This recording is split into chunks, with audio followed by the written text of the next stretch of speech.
40 second ஆயிருக்கு அப்படின்னா எனக்கு எக்ஸ் ரவுண்ட் 2 minutes 20 second எவ்வளோ 140 செகண்ட். ஸோ கிராஸ் மல்டிப்ளை பண்ணிங்கன்னா x is equal to 140 divide by 40 0 0 2 2s are 2 7s are 2 1s are 2 3.5.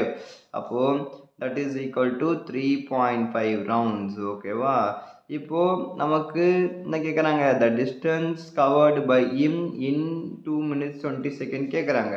அப்போ எனக்கு 3.5 ரவுண்ட்ஸுக்கான அந்த சர்க்கம்ஃபரன்ஸ் பாத்வே அதை வந்து கண்டுபிடிக்கணும். ஓகேவா?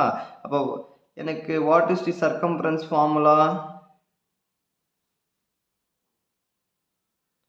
That is equal to 2πr. கரெக்டா? பட் இந்த இடத்துல டோட்டல் பாத்வே என்னது 3.5 into 2πr. அப்போ 2 into 22/7